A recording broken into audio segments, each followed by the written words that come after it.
석훈이 형제님도 이쪽으로 옆에 나오셔서 같이 예배 드리시면 좋을 것 같습니다. 우리가 요한계시록 10장 1절 제가 한 절 읽고 여러분들이 같이 읽고 프린트에 다 나와 있습니다. 같이 읽겠습니다. 내가 또 보니 힘센 다른 천사가 구름을 입고 하늘에서 내려오는데 그 머리 위에 무지개가 있고 그 얼굴은 해 같고 그 발은 불기둥 같으며 그 손에는 펴 놓인 작은 두루마리를 들고 그 오른발은 바다를 밟고 왼발은 땅을 밟고, 손을 좀 들어주십시오. 프린터 없으신 분들은 좀 나눠주십시오. 맨 앞에도 좀 없는데요. 손 들어주세요.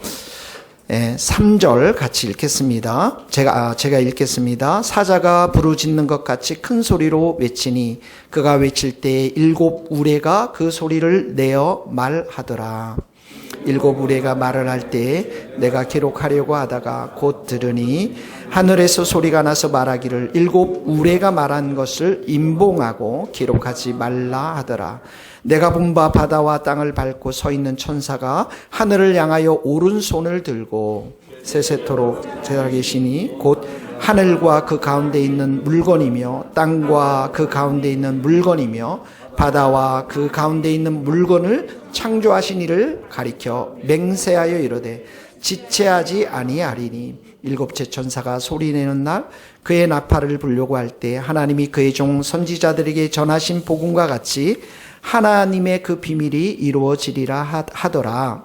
하늘에서 나서 내게 들리던 음성이 또 내게 말하여 이르되 내가 가서 바다와 땅을 밟고 서 있는 천사의 손에 펴놓인 두루마리를 가지라 하기로 내가 천사에게 나아가 작은 두루마리를 달라 하니 달라 한즉 천사가 이르되 갖다 먹어버리라. 내 배에는 쓰나 내 입에는 꿀같이 달리라 하거늘 내가 그 천사의 손에서 작은 두루마리를 갖다 먹어버리니 내 입에는 꿀같이 다나 먹은 후에 내 배에서는 쓰게 되더라. 같이 읽겠습니다. 그가 내게 말하기를 내가 많은 백성과 나라와 방언과 임금에게 다시 예언하여야 하리라 하더라. 아멘. 이제 계시록의 핵심적인 주제 중에 오늘 계시록 30강입니다. 벌써 30번째 설교인데요. 계시록의 핵심적인 주제 중에 하나가 심판입니다. 불신자들에 대한 심판, 악인에 대한 심판. 그래서 우리가 7인을 통해서 하나님께서 심판의 이야기를 우리가 들었는데 그 심판이 워낙 이렇게 긴장감 있고 또 무섭고 하기 때문에 그 사이에 하나님께서는 7인 사이에 약간의 삽입막을 허락하셔서 그 환난과 심판 속에서 성도들을 어떻게 보호할 것인가, 성도들이 어떻게 살 것인가에 대해서 말씀하시는데 특별히 이 6째 인과 7째 인 사이에 여러분 기억하십니까? 계시록 8장에 보면 14만 4천 명 이야기가 나오죠. 성도들을 보호하시고 성도들을 지켜주시는 14만 4천 명에 대한 삽입구가 들어가 있고요. 그리고 오늘도 보면은 나팔 재앙에서도 6째 나팔 2억 마리가 되는 그 수많은 더러운 귀신들이 이 땅에 와서 불신자들을 괴롭게 하고 죽이려고 할 때 이 6째 나팔 그리고 7째 나팔 사이에 삽입구를 넣어주셔서 이 환난 속에서 이 심판 속에서 성도들이 어떻게 살 것인가에 대한 이야기가 이 계시록 10장과 11장에 나오고 있습니다.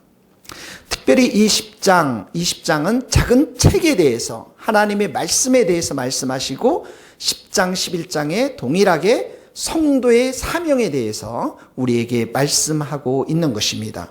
오늘 말씀을 잘 여러분 들으시기 바랍니다. 1절, 2절 우리 다 같이 한번 읽겠습니다. 내가 또 보니 힘센 다른 천사가 구름을 입고 하늘에서 내려오는데 그 머리 위에 무지개가 있고 그 얼굴은 해 같고 그 발은 불기둥 같으며 그 손에는 펴 놓인 작은 두루마리를 들고 그 오른발은 바다를 밟고 왼발은 땅을 밟고 힘센 다른 천사가 하늘에서 내려왔습니다. 이 천사가 손에는 지금 말씀이 들려 있는데 작은 두루마리 책을 가지고 왔으니까 하나님의 말씀, 하나님의 계시를 전달하는 그러한 천사인 것입니다. 여러분, 예수님도 이 땅에 하나님의 말씀을 가지고 이 땅에 오셨는데 이 천사도 하나님의 말씀 계시를 가지고 이 땅에 지금 왔습니다. 천사를 묘사하는 그 천사의 머리가 무지개 같고 얼굴이 해 같고 그리고 발은 불기둥, 무지개, 해, 불기둥, 이것은 모두가 하나님의 나타나심을 상징하는 그런 말씀입니다. 특별히 여러분, 천사가 얼굴이 해 같다라고 했을 때 계시록에 보면은 1장에 보면 예수님의 얼굴이 해가 힘있게 비추는 것처럼 비쳤다라고 기록하지 않습니까? 그러니까 이 천사가 예수 그리스도의 영광을 보여주는 그런 천사인데 아마 천사들 중에서도 높은 계급을 가진 그런 천사였을 것입니다. 여기 보면 이 천사가 2절에 보면 그 손에 펴놓인 작은 두루마리, 이 작은 두루마리, 이 비블라리디온이라고 하는 이 헬라어 책인데 이 두루마리 책이 5장에 보면 똑같이 임봉된 책을 가지고 있는데 그 임봉된 책을 뗄 사람이 아무도 없어서 요한이 크게 울었다라고 성경은 기록하고 있습니다. 근데 그 임봉을 누가 뗍니까? 사자이시고 어린 양이신 예수님이 그 임봉을 떼는 거죠. 그래서 5장에서 임봉되어진 그 두루마리 책이 떼어지면서 6장서부터 인심판이 나오기 시작합니다. 그러면서 6장의 인심판들이 쭉 나오면서 8장 1절에 보면 마지막 인이 떼어지고 10장 오늘 본문의 2절에 보니까 이 책이 임봉되어진 책이 아니라 2절에 보면 펴놓인 작은 두루마리 오픈된 책으로 나와 있는 것들을 보게 되어집니다. 여러분, 종말에는 하나님의 계시가 5장에는 은밀하게 임봉되어져 있지만 10장에 와서는 이 임봉되어진 책이 열려진 책으로 요한에게 이제 주어지는 것들을 보게 되어집니다. 종말이 가면 갈수록 심판과 하나님의 심판과 구원이 이 땅 위에 선명하게 보여집니다. 불신자들에 대한 심판, 악에 대한 심판, 그리고 죄에 대한 심판이 하나님을 통해서 보여지고 있고요. 코로나 하나님께서 허락하신 것입니다. 지옥의 심판이 있다라고 하는 하나님의 경고인 것입니다. 세상의 종말이 가면 갈수록 이런 심판이 선명하게 드러나고 세상의 종말이 가면 갈수록 신자들 안에도 깨어있는 신자와 잠자는 신자로 선명하게 드러납니다. 코로나 사태가 일어나고 나서 교회를 다니지 않는 사람들이 얼마나 많이 있습니까? 여러분 신앙이, 믿음이 진짜인가 가짜인가가 이제부터 서서히 드러나기 시작할 것입니다. 사랑하는 성도 여러분, 축복합니다. 여러분의 믿음이 정금같이 되기를 축복합니다. 오직 하나님께 예배하는 자로 서야 합니다. 3절 4절을 한번 읽겠습니다. 사자가 시작. 사자가 부르짖는 것 같이 큰 소리로 외치니 그가 외칠 때에 7 우레가 그 소리를 내어 말하더라. 7 우레가 말할 때에 내가 기록하려고 하다가 곧 들으니 하늘에서 소리가 나서 말하기에 7 우레가 말한 것을 임봉하고 기록하지 말라. 이 사자가 부르짖는 큰 소리로 이 천사가 외치니까 7 우레가 함께 소리를 내어줍니다. 그런데 이 7 우레가 말하는 것들을 요한이 기록하려고 하다 보니까 하나님께서 그것을 기록하지 말라, 그냥 임봉된 채로 기록하지 말라라고 이렇게 나와 있는 것이죠. 이렇게 말씀하고 있습니다. 이것을 어떤 학자들은 또 다른 7 우레의 재앙이다 이렇게 표현하고 있지만 이 내용이 무엇인가는 아무도 모릅니다. 왜냐하면 임봉되어져 있기 때문에 그렇습니다. 여러분, 하나님은 우리에게 말씀하시지만 모든 것을 다 알려주지는 않습니다. 사람들은 끊임없이 뭔가 미래에 대해서 알기를 원합니다. 특별히 자신의 미래의 삶이 어떻게 되기를 원하는가, 좋은 복이 임하는지 그것을 알기를 원합니다. 그러나 하나님은 모든 것을 다 알려주지 않습니다. 전도서 3장에 보면 하나님이 하시는 일의 시종을 사람으로 측량할 수 없게 하셨도다. 단지 우리가 알아야 될 것은 하나님의 말씀, 성경에 기록되어져 있는 것입니다. 하나님은 우리에게 꿈으로도 계시하시고 환상을 주실 수도 있습니다. 그러나 절대적인 우선의 순위는 하나님의 말씀, 성경인 줄 믿습니다. 그래서 여러분, 이 하나님의 말씀이 오늘도 이 천사의 편의인 작은 두루마리, 이 책을 가지고 하나님께서 우리에게 다가오시는데, 첫 번째 이 책, 성경의 말씀은 반드시 이루어진다라는 것입니다. 그것이 5절, 6절, 7절에 있는 말씀입니다. 우리 다 같이 5절, 6절, 7절 한번 읽겠습니다. 내가 본 바 바다와 땅을 밟고 서 있는 천사가 하늘을 향하여 오른손을 들고 세세토록 살아계신 이 곧 하늘과 그 가운데 있는 물건이며 땅과 그 가운데 있는 물건이며 바다와 그 가운데 있는 물건을 창조하신 이를 가리켜 맹세하여 이르되 지체하지 아니하리니, 일곱째 천사가 소리내는 날 그의 나팔을 불려고 할 때에 하나님이 그의 종 선지자들에게 전하신 복음과 같이 하나님의 그 비밀이 이루어지리라. 천사가 오른손을 듭니다. 우리도 오른손 이렇게 들면 맹세를 하지 않습니까? 선서를 하지 않습니까? 그런데 6절에 보니까 하늘과 그 가운데 있는 물건, 땅과 그 가운데 있는 물건, 바다를 그 가운데 있는 물건, 이 모든 것들을 창조하시니 누구를 말합니까? 하나님 앞에 손을 들고서 맹세하는데, 맹세의 내용이 무엇입니까? 지체하지 아니하리라. 종말의 심판 반드시 이루어질 것이다 라는 그런 말씀입니다. 이제는 하나님의 인내가 한계에 도달했다라는 것입니다. 더 이상 조금만 더 시간이 지나면 사람들에게 기회를 주지 않을 것이다. 그만큼 사람들이 완악해져 있고 교만해져 있고 너무도 심각하게 죄를 범하고 있기 때문에 하나님께서 반드시 심판을 이루실 것이다. 지체하지 아니하리라, 이런 말씀인 것이죠. 7절에 보면 이렇게 나왔습니다. 일곱째 천사가 소리내는 날 그의 나팔을 불려고 할 때, 여러분, 일곱째 천사 나팔재앙, 이게 뭔지 아십니까?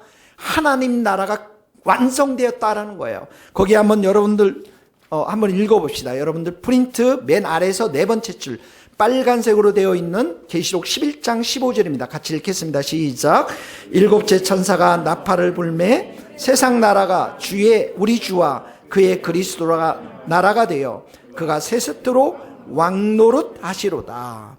그러니까 이 일곱째 나팔이 불러지면 예수님이 재림하시고 하나님의 나라가 완성됨을 말씀하시는 것입니다. 예수님의 재림으로 인해서 심판과 구원이 완성되어지는 것을 말하는 것이죠. 다시 말하면 세상이 끝났다라는 것입니다. 선지자들에게 전하신 그 복음, 이 복음을 이루시겠다라는 거예요. 반드시 이루시겠다라는 것입니다. 선지자들이 말한 그 말씀이 무엇입니까? 이것은 바로 예수 그리스도를 중심으로 하는 구원의 완성, 복음의 말씀인 것입니다. 악은 심판받고 불신자들은 심판받고 사단은 권세를 이제 완전히 잃어버렸고 구원이 완성되고 하나님 나라의 백성은 영원한 천국에 들어갈 것임을 말씀하시는 예수 그리스도의 복음, 이 복음을 완전히 이루시겠다, 더 이상 지체하지 않겠다라고 하는 그러한 말씀인 것입니다. 여러분, 하나님의 말씀을 믿습니까? 하나님의 말씀이 반드시 이루어질 것임을 믿습니까? 성경에 약속하신 하나님의 말씀은 하나도 땅에 떨어지지 않습니다. 이스라엘 백성들이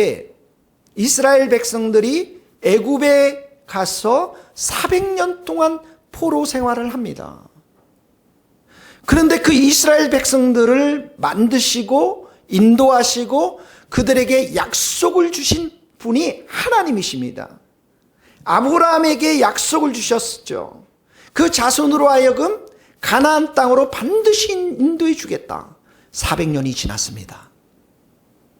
여러분, 400년이 지난 그 이스라엘 백성들이 그 약속을 기억이라 할 수 있었겠습니까?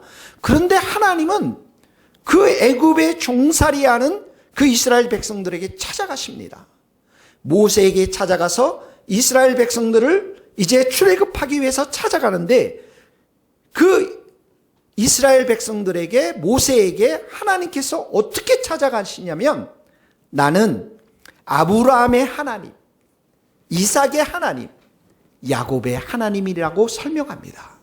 아브라함과 언약을 맺으셨고 이삭과 야곱과 언약을 맺으신 그 하나님께서 400년이 지나고 나서 이 백성들을 가나안 땅으로 인도하기 위해서 찾아가시는 것입니다. 언약을 하시고 약속을 하시고 그 약속을 이루시는 분은 신실하신 하나님이신 줄 믿습니다. 신명기 7장에 그래서 그런즉 너희는 알라 오직 내 하나님 여호와는 하나님이시요 신실하신 하나님이시라. 그를 사랑하고 그의 계명을 지키는 자에게는 천대까지 그 언약을 이행하시며. 여러분, 심판도 마찬가지입니다. 노아에게 이 땅을 심판하시겠다고 약속하셨죠? 그 약속하신 들에 어떡합니까? 이 땅에 있는 그 코에 생명이 있는 모든 생물들을 다 죽었더라. 약속을 이루신 것입니다. 소돔과 고모라 땅이 죄가 만연되어 있을 때 하나님께서는 그 죄악이 너무너무 무거우니 반드시 심판하실 것이다라고 말씀하시면서 그 성에 유황과 불을 내리면서 그 성을 완전히 다 엎어서 멸하셨습니다. 하나님은 약속하신 말씀을 반드시 이루시는 하나님이신 줄 믿습니다. 천지가 없어지기 전에는 율법의 1.1획도 결코 없어지지 아니하고 다 이루신다라고 하나님께서 말씀하고 있는 것입니다. 여러분, 초대교회 성도들, 이 편지를 받아보는 성도들을 한번 생각해 보세요. 너무나도 어려웠잖아요. 돈도 없었죠. 박해받죠. 고난받죠. 감옥 가죠. 심지어 죽죠. 카타콤이라고 하는 그 무덤에서 300년 이상을 살지 않습니까? 이들의 기도는 어떤 기도였을까요? 아파트 달라, 돈 달라 이러지 않았습니다. 이들의 기도는 한 가지였어요. 주여 속히 오시옵소서. 이들이 만나면 어떤 인사를 했을까요? 마라나타, 주 예수여 오시옵소서. 이런 자들에게 지금 하나님께서 말씀하고 있어요. 내가 지체하지 아니할 것이다. 내가 너희들에게 준 약속 반드시 다 이룰 것이다. 얼마나 그들의 마음이 위로와 격려의 말씀이 되었겠습니까? 사랑하는 성도 여러분, 매일매일 큐티 말씀 잘 들으셔야 됩니다. 우리 교회의 핵심적인 양육의 첫 번째 시스템은 큐티 말씀을 듣는 것입니다. 듣습니까, 여러분? 꼭 들으셔야 됩니다. 왜 그렇습니까? 하나님의 약속의 말씀이 매일매일 이 강단을 통해서 선포되기 때문에 그렇습니다. 그 말씀을 내가 들을 때만 우리가 살아날 수가 있는 것이에요. 이번 주에 어제 큐티 말씀이죠. 내가 주의 영을 떠나서 어디로 가며 주의 앞에서 어디로 피하리까? 내가 하늘에 올라가서도 거기 계시며 저 지옥 수월에 가서도 그 자리를 펼치라도 거기 계시며 내가 새벽 날개를 치며 바다 끝에 거할지라도 하나님은 거기 계십니다. 주의 손이 나를 인도하시며, 거기서 주의 손이 나를 인도하시며 주의 오른손이 나를 붙드시나이다. 종말의 시간을 우리가 살아가면서 때로는 내가 외로울 때, 때로는 광야에 같은 시간을 걸어갈 때, 저 바다 끝에서 아무도 없을 때도 이 약속의 말씀들이 내 귓가에 들리고 내 마음판에 새겨질 때는 하나님이 나를 인도하시는구나, 하나님이 나를 붙드시고 계시는구나, 이 말씀으로 인해서 우리가 살아나는 거예요. 약속의 말씀을 붙잡고 살아갈 때만 이 종말의 시대를 우리가 살 수 있다라는 거예요. 살아가는 성도 여러분, 하나님의 약속의 말씀은 반드시 신실하신 하나님이 성취하실 줄 믿습니다. 매일매일 큐티 말씀 꼭 들으시고요, 그 약속의 말씀 붙잡고 기도하며 승리하는 우리 성도들 될 수 있기를 예수님 이름으로 축복합니다. 두 번째는 그 작은 책 약속의 말씀은 꼭 이루어질 것이고요, 두 번째는 그 약속의 말씀을 받아 먹으라는 거예요. 자, 우리 한번 읽겠습니다. 8절, 9절, 10절 말씀 같이 한 목소리로 읽겠습니다. 시작. 하늘에서 나서 내게 들리던 음성이 또 내게 말하여 이르되, 내가 가서 바다와 땅을 밟고 서 있는 천사의 손에 펴놓인 두루마리를 가지라 하기로, 내가 천사에게 나아가 작은 두루마리를 달라 한즉 천사가 이르되 갖다 먹어버리라. 내 배에는 쓰나 내 입에는 꿀같이 달리라 하거늘, 내가 천사의 손에서 작은 두루마리를 갖다 먹어버리니 내 입에는 꿀같이 나나 먹은 후에 내 배에는 쓰게 되더라. 여러분, 사람은 재앙을 통해서 변화되지 않아요. 사람은 고난을 많이 받는다고 변화되지 않습니까? 사람의 변화는 말씀으로 변화됩니다. 복음으로 변화됩니다. 시련을 당한다고 내가 변화되는 게 아닌 것입니다. 그러나 내 안에 말씀이 들어오고 예수의 복음이 들어오면 내 안에 바뀌는 것입니다. 캄캄한 앞날에 그 복음의 말씀이 아주 한 줄기의 빛처럼, 소망처럼 내 삶 가운데 비춰지는 것입니다. 불륜을 하고 윤리적으로 타락한 많은 사람들, 말씀이 들어가야 변화될 수가 있는 것입니다. 여러분, 교회는 교제가 먼저가 아닙니다. 봉사가 먼저가 아닙니다. 구제가 먼저가 아닙니다. 행사하는 것이 먼저가 아닙니다. 가장 교회에 중요한 것, 우리 성도들에게 가장 중요한 것은 성령님과 말씀인 줄 믿습니다. 그래서 우리가 매일 큐티하는 게 그렇게 중요한 거예요. 말씀을 통해서 하나님이 살아계시는구나, 말씀을 통해서 하나님이 나를 사랑하시는구나, 그러면 우리가 다 살아날 수가 있는 것이죠. 여러분, 이 사회의 인간은 거대한 소경의 집단입니다. 이 거대한 소경의 집단의 눈을 뜨게 하는 것은, 영적인 눈을 뜨게 해서 진리를 보게 하는 것은 하나님의 말씀이 그렇게 하는 것입니다. 그래서 여러분, 여기에 보면 그 두루마리를 가지라 할 때에 요한이 나아갔습니다. 천사에게 나아갔습니다. 그리고 그 두루마리를 달라 합니다. 하나님 말씀을 먼저 여러분이 취해야 합니다. 하나님 말씀에 대한 사모함이 있어야 됩니다. 오늘도 이 말씀이 선포될 때 하나님 내게 은혜를 주십시오. 하나님, 내가 정말 말씀이 필요합니다. 마치 아기가 엄마의 젖가슴을 파고들면서 그 엄마의 젖을 물듯이 우리도 하나님의 말씀에 대해서 그 말씀 속으로 파고 들어가야 되는 것이에요. 여러분, 우리 아이들이, 청년들이 아이폰이 새로 나오면 어떻게 해요? 그거 첫날 그거 새 아이폰 받기 위해서 밤새 줄을 서는 것도 봤어요, 여러분. 정말 저는 이해가 안 가더라고요. 여러분, 말씀에 대한 열정이 있어야 돼요. 말씀에 대한 목마름이 있어야 돼요. 내가 하나님 말씀만을 붙잡고 사겠다, 그런 목마름과 강한 열정이 있어야 됩니다. 왜 그렇습니까? 그 말씀을 먹을 때에 내 삶에 기쁨이 넘쳐나는 거야. 여러분이 돈 벌고, 여러분이 진급하고, 여러분이 뭘 잘하는 것 지나고 나면 또 슬픔이 옵니다.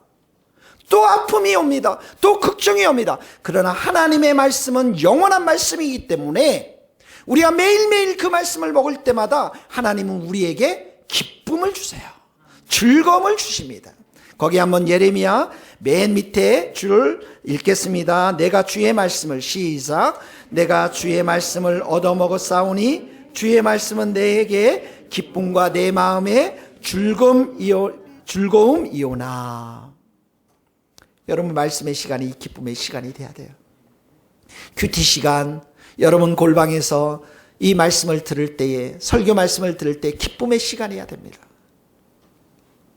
새벽 기도에 와서 여러분 말씀을 먹는 자들이 가장 복된 자들입니다.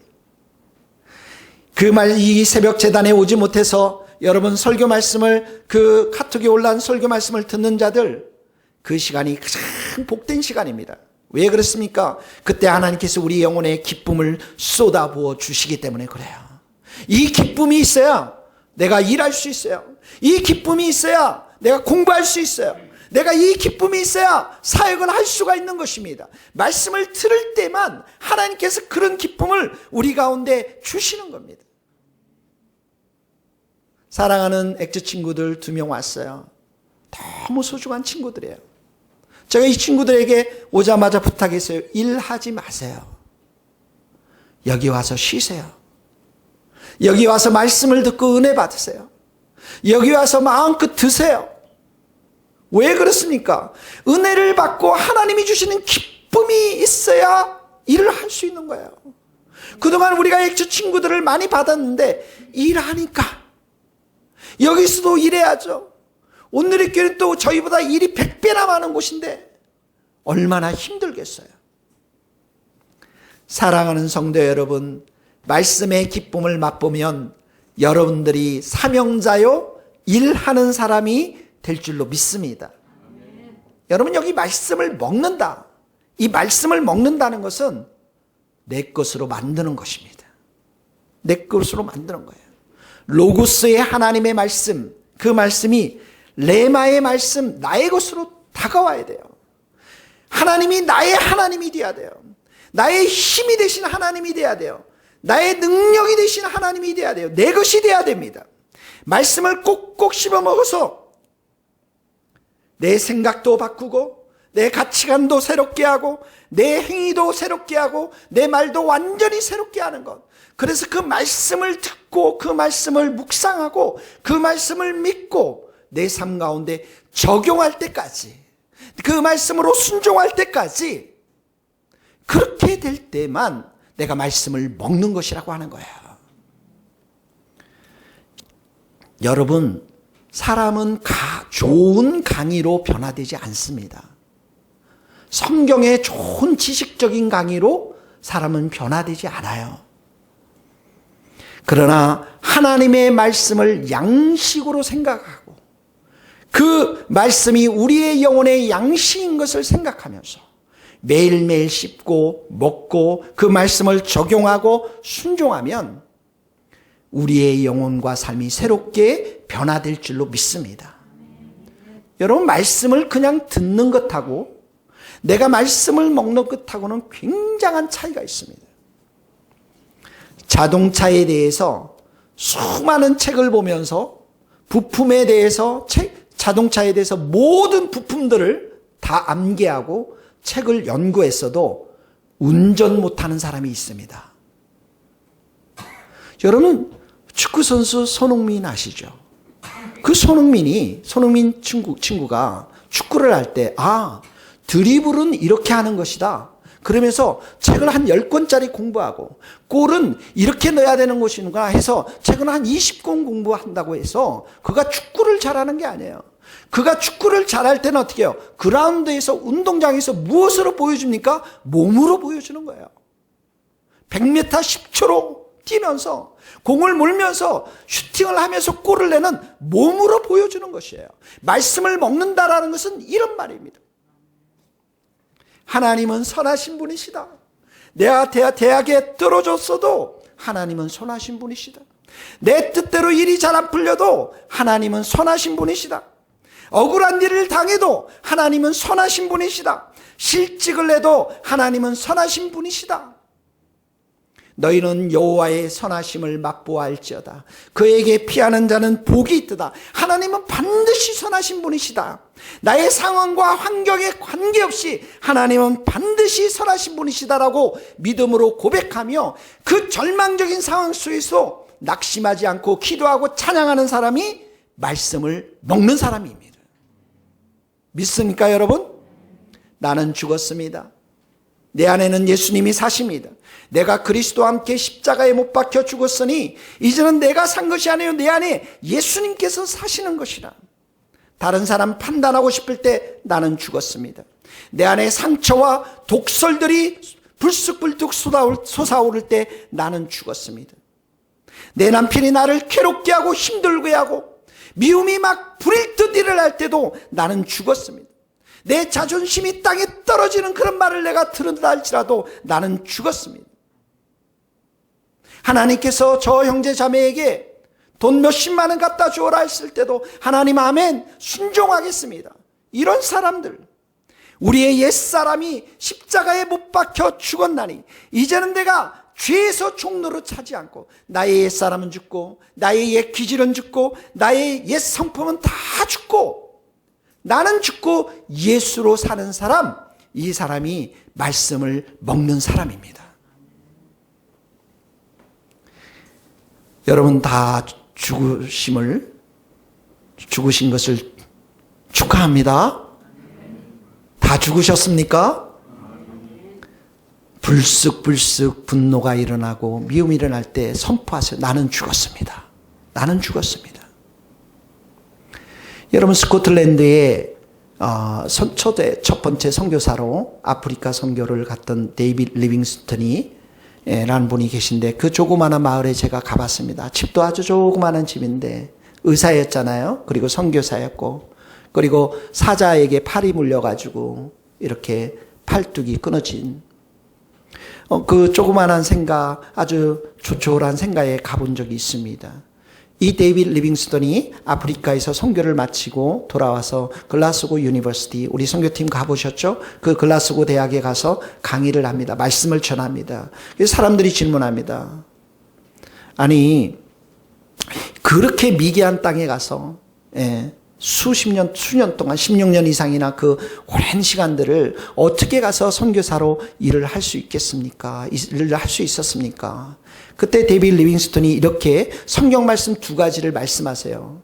내가 선교사로 가기 전에 요한복음 14장 8절 내가 너희를 고와 같이 버려두지 아니하고 그리고 마태복음 28장 20절 내가 세상 끝날까지 너희와 항상 함께 하시리라. 내가 이 두 말씀을 먹고 이 두 말씀을 믿고 이 두 말씀을 붙잡고 순종하며 살았기 때문에 지금까지 선교사로 일할 수 있었습니다. 사랑하는 성도 여러분, 우리가 말씀을 먹고 그 말씀대로 산다는 것은 쉽지가 않아요. 여러분 이렇게 말씀을 듣고 찬양하고 예배드릴 때 너무너무 기쁨이 넘치잖아요. 근데 그 말씀을 붙잡고 내가 살려고 하면 그 배는 씁니다. 살려고 할 때 쓴 거예요. 내 원수를 사랑하며 너희를 박해하는 자를 위해 기도하라. 그 원수에 한번 생각해 보세요. 그 남편의 원수, 아내 같은 원수 생각해 보세요. 사랑할 수 있어요? 벌써 권사님들 한숨을 쉬기 시작하시는데 나에게 욕하고 나에게 나를 비방하고 무시하는 사람 사랑할 수 있어요, 여러분? 아버지나 어머니를 나보다 더 사랑하는 자는 내게 합당하지 않고 부모님 우리 사랑하잖아요. 근데 그 부모님의 뜻과 하나님의 뜻이 배치가 될 때 하나님의 뜻을 따르라는 거예요. 우리 다나 소율이 저렇게 예쁜데 아들이나 딸을 나보다 더 사랑하는 자 합당하지 않는다는 이런 말씀들을 붙잡고 살아간다는 것은 쓴 정말 삶인 것이죠, 여러분. 여러분 아미쉬 공동체라는 미국의 공동체가 있는데 이 공동체가 용서하라라고 하는 이 말씀을 붙잡고 500년 이상 여러분 그 공동체는 전화도 없어요. 전기도 없어요. 마차 타고 다닙니다. 우리가 다른 사람을 용서해야 하나님이 우리를 용서하십니다. 이 주기도문 용서에 대한 말씀을 붙잡고 500년 동안 살았던 공동체입니다. 지금도 살아 있습니다. 2006년에 이 미국의 펜실베니아주에 있는 이 아미시 공동체 학교에 괴한이 침입해서 10명의 여학생을 인질로 삼고 총격전을 벌이는데 5명이 죽고 5명이 중상을 입습니다. 그게 2006년에 일어났습니다. 그런데 이 유족들은 이 아미시 사람들이 범인의 가족을 찾아가서 그 가족들에게 용서의 뜻을 전합니다. 그리고 미국의 전역에서 답지한 그 성금을 가장 먼저 유가족들에게 활해합니다. 그 범인의 미망인과 어린 세 자녀들을 초청해서 식사를 대접하고 위로의 시간을 가집니다. 말씀을 먹는 거예요. 얼마나 어려웠겠습니까? 자기 자녀들이 죽지 않았습니까? 데모하지 않았어요, 여러분. 죽여라라고 하지 않았어요. 이게 진리가 가지고 있는 힘인 것입니다. 진리의 말씀을 따라 사는 사람들의 힘인 것입니다. 여러분, 큐티 말씀을 듣다 보면 내 죄가 보이기 시작합니다. 예전에는 아무런 죄책감 없이 술자리도 가고 욕도 하고 미워도 하고 비판도 했는데 큐티 말씀을 듣다 보니까 양심의 가책이 생깁니다. 술자리가 불편합니다. 남에 대해서 헐뜯고 비판할 그런 것들이, 이 부정적인 언어들이 나를 불편하게 합니다. 하나님이 말씀을 통해서 내 삶을 다루기 시작할 때는 내 삶에 고통이 따르는 것입니다. 그래서 우리가 성경을 읽지만 나중에는 하나님의 말씀이, 성경이 나를 읽습니다. 꾸짖는 말씀, 너 말버릇 그렇게 해라. 너 얼굴 인상 제발 좀 펴고 다녀라. 자식 다루는 태도 너 바꿔라. 직장에서 좀 손해 좀 봐라. 돈 사용하는 거 너 절제 있게 다른 사람을 위해서도 사용해라. 하나님이 이 말씀을 적용하면 내가 바보 취급당하는데요. 그래도 하라는 거예요. 말씀을 따라 살다 보면 어느새 세상 친구들이 다 사라집니다. 그래서 하나님의 말씀은 우리의 삶과 우리의 마음을 예리하게 파고드는 하나님의 검인 것입니다. 하나님의 말씀은 살아있어 운동력이 있고 좌우의 날선 어떤 금보다도 예리하여 우리의 혼과 영과 관절과 골수를 찔러 쪼개기까지 하며 마음의 생각과 뜻을 판단하느니, 하나님의 말씀은, 하나님은 그 말씀을 가지고 우리의 삶으로 들어오십니다. 말씀을 금을 가지고 들어오십니다. 내 마음의 책장, 음란한 책을 하나님은 치워버리십니다. 내 삶의 거실에 있는 세상을 좋아했던 그 텔레비 치우십니다. 내 욕조의 그 거울 속에 드러난 더러운 상처들과 아픔을 보게 합니다. 내가 어느새 중독되어 있는 그 모든 것을 자르게 하십니다. 이 시간들은 단맛이 아니라 쓴맛인 것입니다. 내 안에 있는 세속적인 세계관들, 세상을 사랑하는 마음들, 독선적인 마음들, 편견들, 고집들, 말씀이 들어오면서 대수술을 감행하는 거예요. 그러면서 내 안에 죄의 독이 빠지기 시작하는 것입니다. 그래서 여러분, 우리가 옛사람을 버리고 새 사람을 입는 이런 놀라운 과정들이 말씀을 들으면서부터 시작이 되는 것입니다. 그래서 말씀을 들을 때는 기쁨으로 듣는데 그 말씀이 내 삶 가운데 뿌리를 내릴 때까지는 그 과정은 매우 쓴맛이기 때문에 이렇게 표현을 하고 있는 것입니다.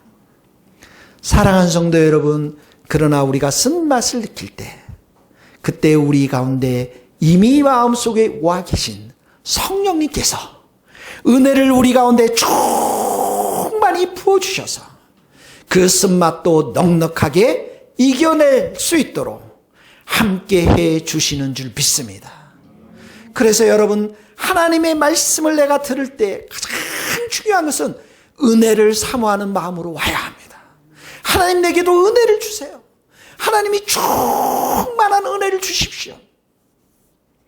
그 은혜를, 이 말씀을 통해서 충만히 받은 사람만이 세상을 향해서 예언을 할 수가 있는 것입니다. 하나님의 말씀을 선포할 수가 있는 것입니다. 11절 말씀 우리 다 같이 한번 읽겠습니다. 그가 시작. 그가 내게 말하기를 내가 많은 백성과 나라와 방언과 임금에게 다시 예언하여야 하리라 하더라. 요한 웨슬레가 87세 되던 때 가장 소원했던 것이 있습니다. 그게 뭐냐면 전도자 100명을 원했습니다. 목사건 평신도건 상관없이 그 100명의 전도자, 지옥문을 부술 수 있는 하나님 그 전도자 100명을 내게 주십시오. 여러분, 전도자는 은혜를 충만히 받는 사람, 말씀의 이 단맛과 쓴맛을 거친 사람, 그래서 성령의 충만한 은혜를 받은 사람이 전도자가 될 수가 있는 것입니다. 여러분, 초대교회 생각해 보십시오. 교회 힘들어요. 핍박이 있습니다. 감옥 갑니다. 아이들은 학교도 못 갑니다. 경제활동 돈을 못 법니다. 사회는 완전히 음란한 로마 시대가 되었습니다. 돈과 권력으로 완전히 취해 있었던, 그리고 음란함으로 완전히 취해 있었던 나라가 로마였습니다. 로마가 음란으로 망했다라고 어떤 역사가가 말하지 않습니까? 우리 사회를 보세요. 음란의 사회입니다. 돈의 사회입니다. 그 권력의 사회입니다. 근데 하나님은 뭐라고 말씀하세요? 예언하라는 거예요. 말씀하라는 거예요. 예수를 선포하라는 것입니다. 심판을 선포하라는 것입니다. 세상은 망한다. 세상은 심판을 받는다. 전하라는 것입니다. 당신 왜 나만 만나면 예수 맨날 예수 얘기만 합니까? 이 땅의 삶이 전부가 아니기 때문에 그런 것입니다. 당신 나만 보면 왜 자꾸만 예수 이야기만 합니까? 당신이 예수를 믿어야 심판의 지옥에서 벗어나서 천국의 구원을 받을 수 있기 때문에 그렇습니다. 여러분, 하나님을 사랑하십니까? 마음과 목숨과 뜻과 힘을 다해서 하나님을 사랑하십니까? 하나님이 그랬습니다. 그런 자들 이웃을 사랑하라. 이웃을 사랑한다는 의미가 무엇입니까? 이웃에게 복음을 전하라는 것입니다. 여러분, 우리가 말씀의 은혜를 받고 충만한 은혜의 열매를 맺는 것은 다른 사람들이 그 은혜의 열매를 따먹으라고 하는 것입니다. 세상에는 불쌍한 영혼들이 너무 많습니다. 예수가 없는 자들은 다 불쌍한 사람들입니다. 가난한 자, 부한 자, 못난 자, 잘난 자, 배운 자, 못 배운 자 모두 예수를 알지 못하면 불쌍한 자들인 것입니다. 여러분, 저수지에는 은혜의 물이 가득 차야 그 물들이 흘러내리면서 양쪽에 있는 모든 생물들을 살릴 수가 있습니다. 그러므로 여러분 성도들이 하나님의 은혜의 말씀을 충만히 먹어야 합니다. 한 가지 적용하세요. 매일 큐티 말씀을 들으십시오. 그 말씀을 들을 때에 내가 살아나는 것입니다.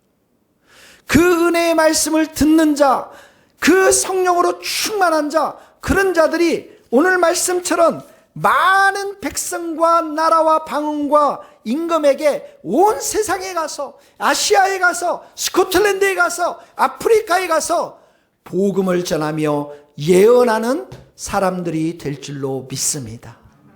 사랑하는 성도 여러분, 하나님의 말씀을 사랑하며 잘 드시고 단 하나님의 말씀 그 배에서 쓰더라도 그 말씀대로 순종하며 적용하며 승리하는 우리 모든 성도들 될 수 있기를 예수님의 이름으로 축복합니다. 같이 찬양 말씀 우리 200장 부르겠습니다. 우리 200장 부르고 비전헌금 같이 드리도록 하겠습니다. 200장입니다. 봉투는 여러분 그 성경 말씀 그 구절 사이에 있습니다. 200장 말씀입니다.